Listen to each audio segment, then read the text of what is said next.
नमस्कार, DD news पर आप सभी दर्शकों का स्वागत है। मैं हूं साइमा खान। नजर डाल लेते हैं सबसे पहले हेडलाइंस पर। जंतर मंतर पर रात में फिर हुई हिंसा। पुलिस ने उपद्रवियों पर लगाया पथराव करने का आरोप।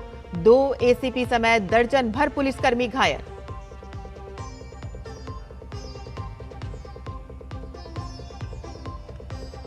विकसित भारत के लक्ष्य पर प्रधानमंत्री ने सचिवों के साथ की उच्च स्तरीय बैठक। कहा कि सभी सुधारों के केंद्र में होना चाहिए नागरिकों का कल्याण।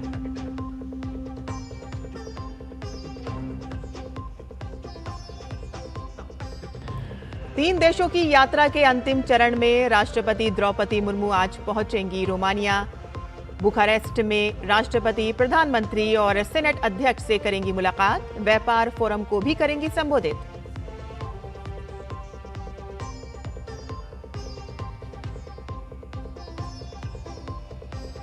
गुजरात और मध्य महाराष्ट्र में आज मूसलाधार वर्षा की चेतावनी जारी। तो वहीं असम में बाढ़ से 6.5 लाख से अधिक लोग प्रभावित। अब तक 40 लोगों की मौत। सेना का रेस्क्यू ऑपरेशन जारी।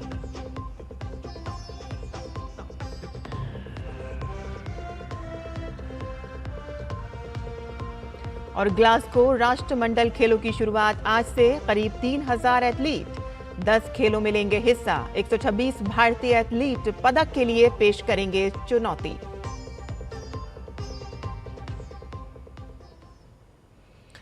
और अब समाचार विस्तार से। जंतर मंतर पर प्रदर्शन के दौरान बुधवार रात एक बार फिर हालात बेकाबू हो गए। टॉलस्टॉय मार्ग से संसद मार्ग के बीच प्रदर्शनकारियों और पुलिस के बीच जोरदार झड़प हुई। पुलिस का आरोप है कि उपद्रवियों ने अचानक सुरक्षा बलों पर पथराव और बोतलें फेंकनी शुरू कर दी और इससे हिंसा में 2 एसीपी, 2 इंस्पेक्टर समेत करीब 1 दर्जन पुलिसकर्मी और रैपिड एक्शन फोर्स के जवान घायल हो गए। घायलों को तत्काल नजदीकी अस्पताल में भर्ती कराया गया। पुलिस का दावा है कि कुछ उपद्रवियों के हाथों में तलवार, खुकरी, डंडे और पत्थर भी थे और इनका इस्तेमाल सुरक्षा बलों पर हमला करने के लिए किया गया। स्थिति बिगड़ते ही पुलिस और सुरक्षा बलों ने मोर्चा संभाला। अतिरिक्त पुलिस बल को बुलाया गया। सुरक्षा बलों ने भीड़ को तितर बितर करने के लिए लाठीचार्ज किया और हालात पर काबू पाने के लिए आंसू गैस के गोले भी दागे। जवाबी कार्रवाई के बाद उपद्रवी मौके से भाग निकले। पुलिस अधिकारियों के मुताबिक हमले में कनॉट प्लेस के एसीपी भी घायल हुए और उनके सिर पर चोट लगने के बाद वरिष्ठ अधिकारियों ने उन्हें तुरंत डॉक्टर राम मनोहर लोहिया अस्पताल पहुंचाया। अन्य घायल पुलिसकर्मियों और आरएएफ जवानों को भी प्राथमिक उपचार के लिए अस्पताल भेजा गया। पूरा दिन प्रोटेस्टर जो नारेबाजी और रोडदंगबाजी करते रहे। 2:30-3 बजे के आसपास करीब 5-6 हज़ार की भीड़ हो गई थी। उनमें से 500-700 प्रोटेस्टर बाहर आके जंतर मंतर की तरफ जाने की कोशिश कर रहे थे। उनको संसद मार्ग पे बैरिकेडिंग करके और ह्यूमन चेन बना के रोकने की और समझाने की कोशिश करी और अचानक से ही उनमें से प्लास्टिक की पानी की बोतलें और पत्थर फेंकना शुरू कर दिया। एक पत्थर आगे अभी मेरे माथे में लगा था। दिल्ली मेट्रो रेल कॉरपोरेशन ने अपडेट जारी करते हुए बताया है कि आज सुबह 7:30 बजे से अगली सूचना तक 16 मेट्रो स्टेशनों को बंद रखा जाएगा। इन स्टेशनों पर यात्रियों के प्रवेश और निकास की अनुमति नहीं होगी। बंद रहने वाले स्टेशनों में लोक कल्याण मार्ग, राजीव चौक, पटेल चौक, रामकृष्ण आश्रम मार्ग, Barakhamba road, supreme court, Seva Tirth, Janpath, Mandi house, central secretariat, ITO, Delhi gate, Indraprastha, Khan market, Jorbagh और शिवाजी स्टेडियम शामिल हैं। हालांकि राजीव चौक, मंडी हाउस और सेंट्रल सेक्रेटेरिएट स्टेशनों पर इंटरचेंज की सुविधा पहले की तरह से उपलब्ध रहेगी। यात्रियों से अपील की गई है कि वे यात्रा से पहले नवीनतम अपडेट की जानकारी लेकर ही सफर की योजना बनाएं।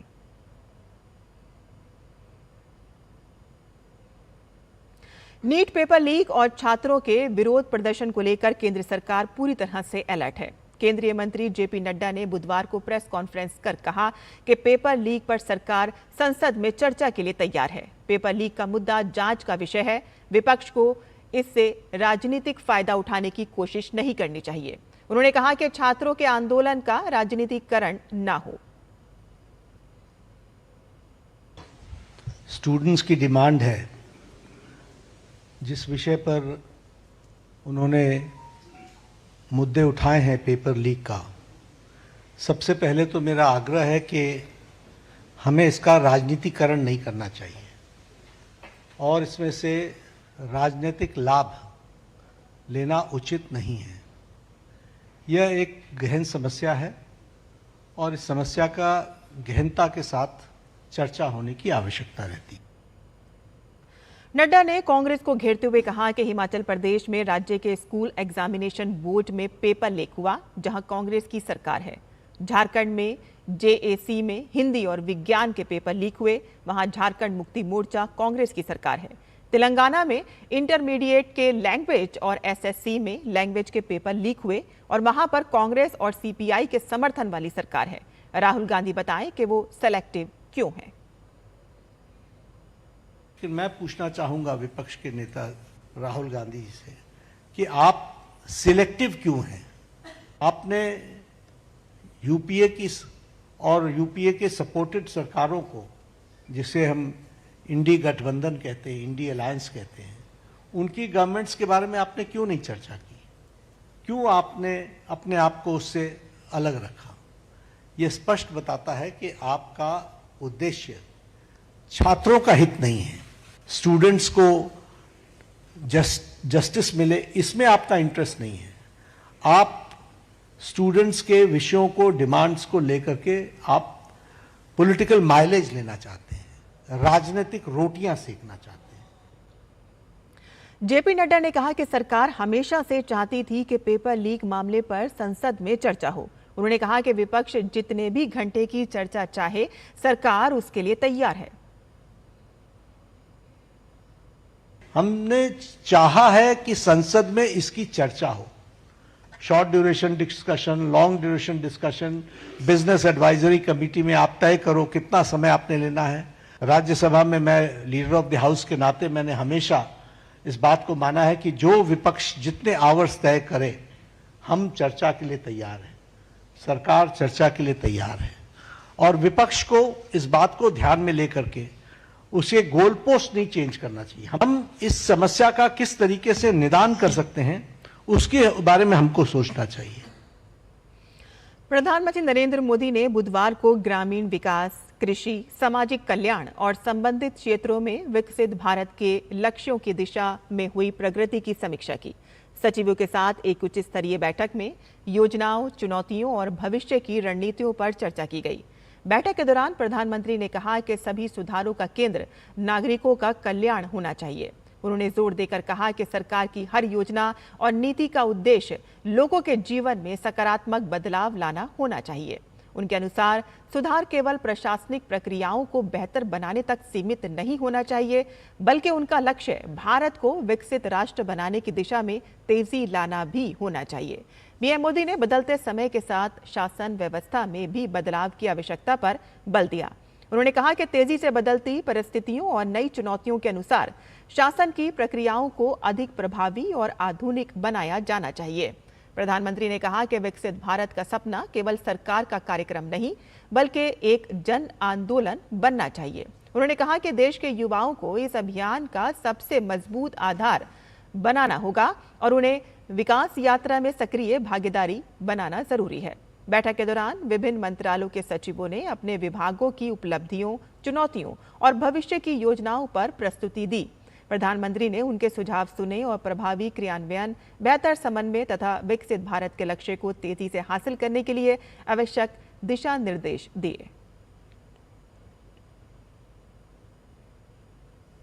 राष्ट्रपति द्रौपदी मुर्मू 3 देशों की यात्रा के अंतिम चरण में आज रोमानिया पहुंचेंगी।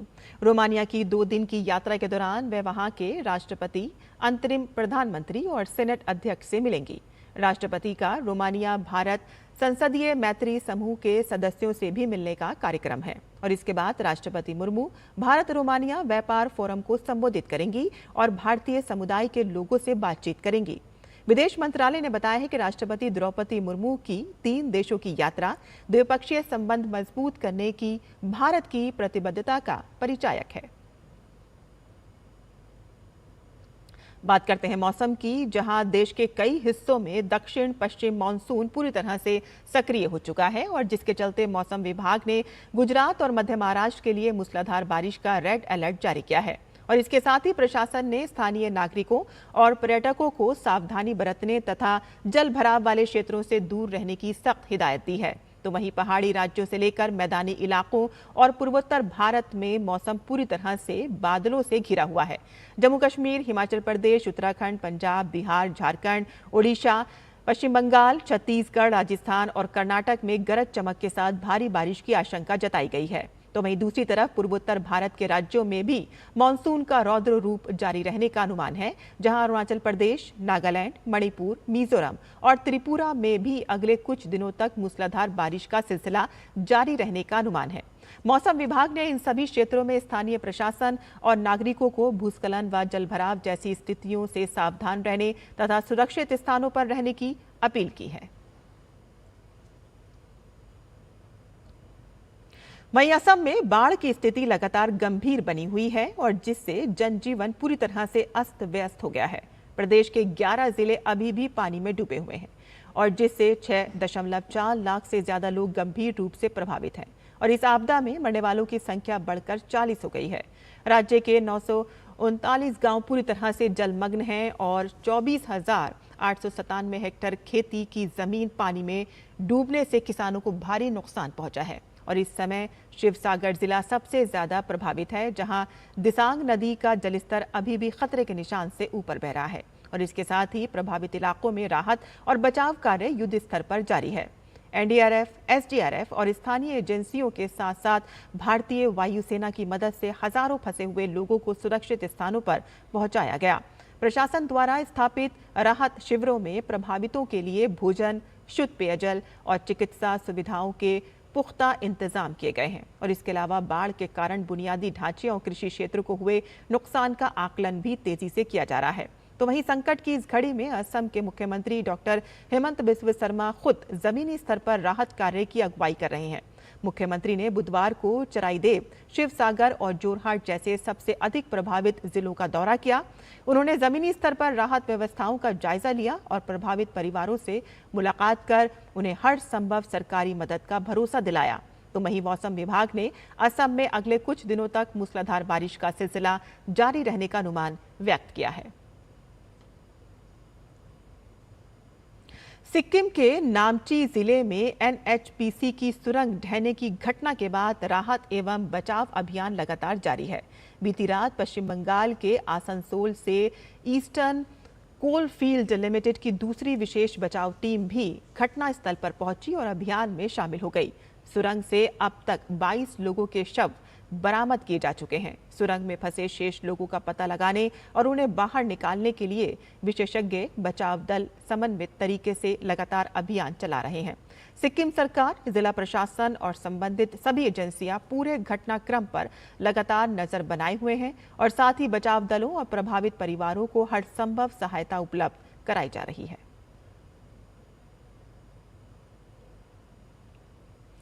रेलवे भारत के विकास की रीढ़ मानी जाती है और इसके साथ ही ये रोजगार के सबसे ज्यादा अवसर पैदा करने वाला उपक्रम भी है। रेल मंत्री अश्विनी वैष्णव ने संसद में जानकारी दी है कि रेलवे मिशन मोड भर्ती अभियान चला रहा है। बता दें आपको कि उन्होंने बताया कि जून 2026 तक 5.56 लाख से अधिक नियुक्तियां पूरी हुई हैं, जिसमें 1.61 लाख से अधिक रिक्त पदों पर भर्ती प्रक्रिया जारी है। वहीं 2024 में 92,116 पदों के लिए अधिसूचना जारी की गई। 2025 में 51,970 पदों के लिए अधिसूचना जारी की गई और इसके अलावा उन्होंने ये भी जानकारी दी है कि जून 2026 तक 17,803 पदों के लिए नोटिफिकेशन जारी किया गया। संसद में दिए गए जवाब के मुताबिक वर्तमान में भी 1.61 लाख से अधिक पदों पर भर्ती की प्रक्रिया जारी है और रेलवे द्वारा लागू किए गए नए एनुअल रिक्रूटमेंट कैलेंडर के तहत केवल इस साल जून तक असिस्टेंट, लोको पायलट और टेक्नीशियन समेत 17,000 से ज्यादा पदों के लिए नोटिफिकेशन जारी किए जा चुके हैं।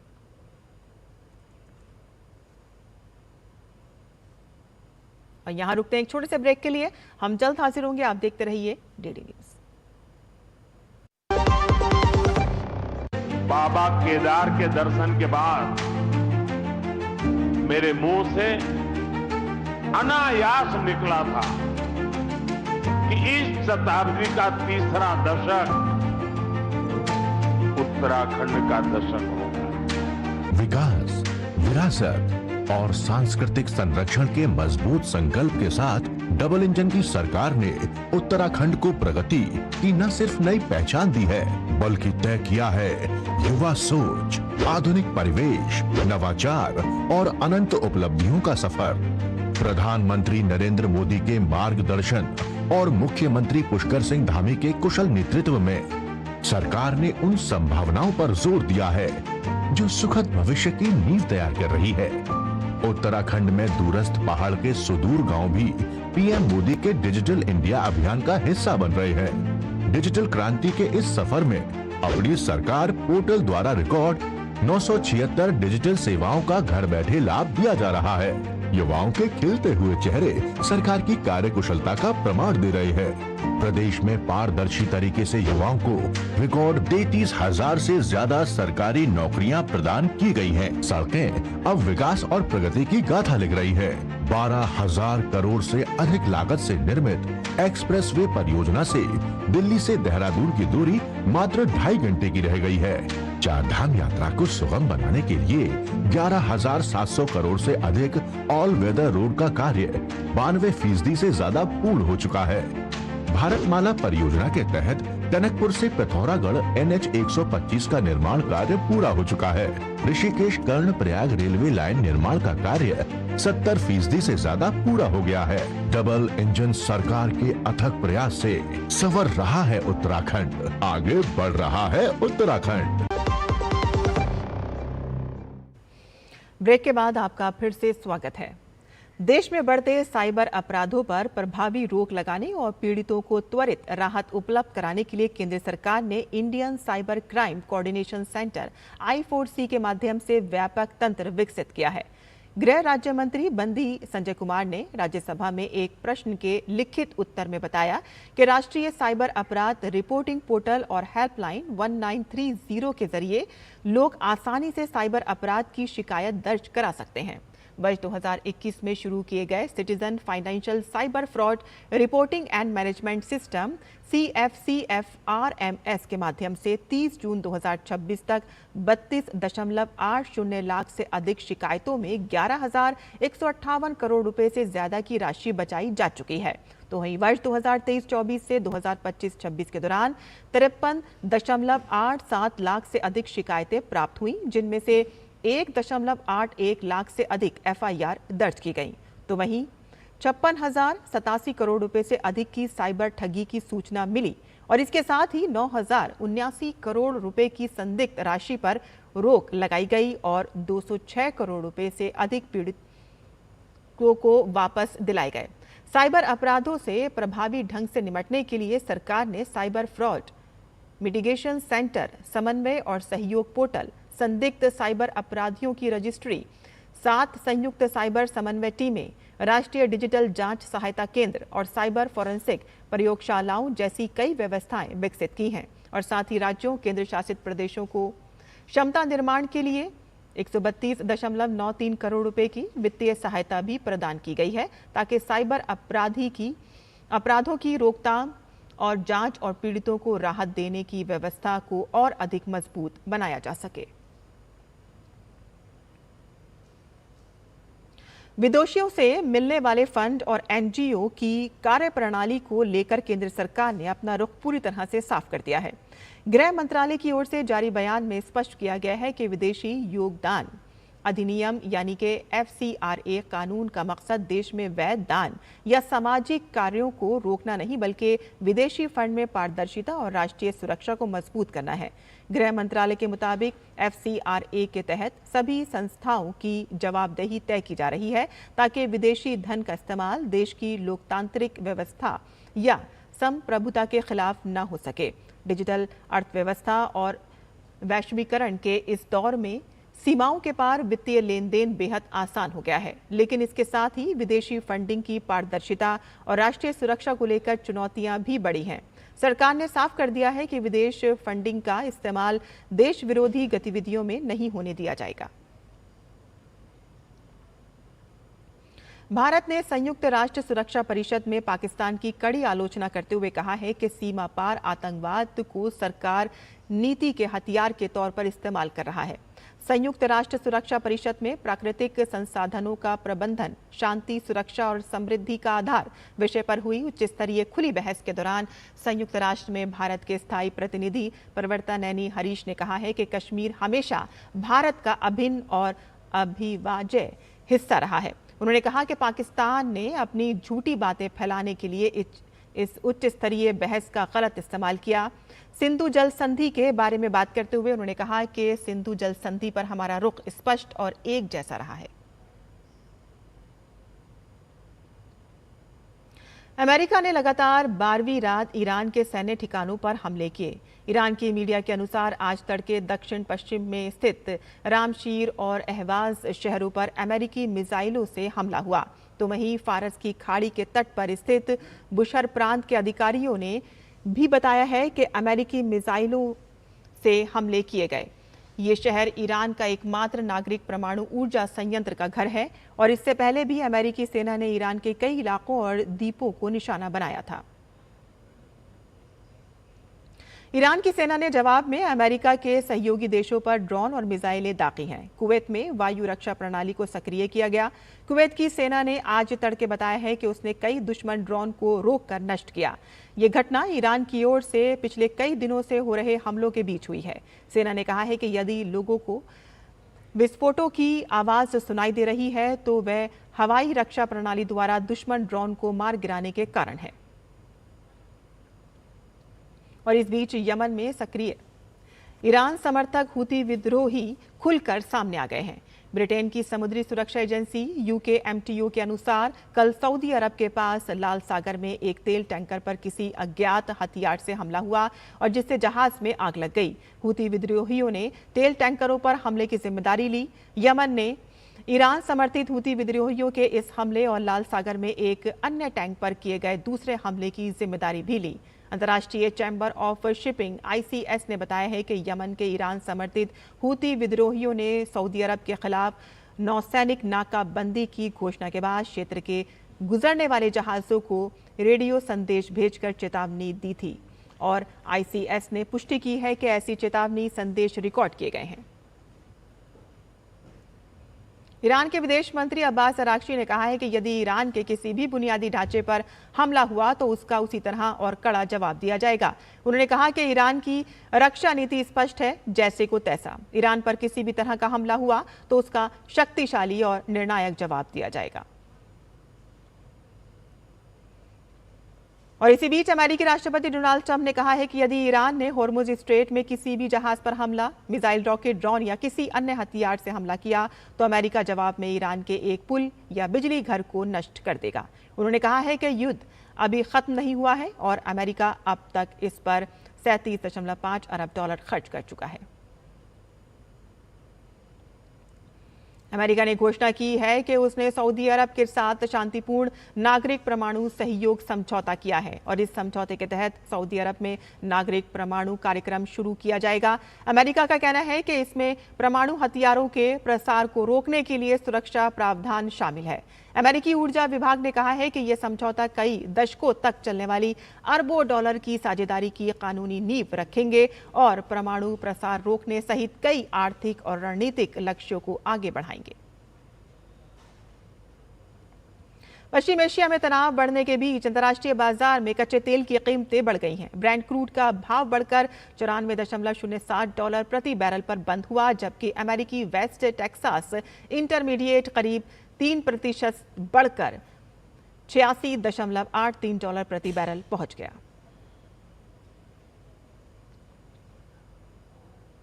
और खेल की खबरों में ग्लासगो राष्ट्रमंडल खेलों 2026 की शुरुआत आज से होने जा रही है।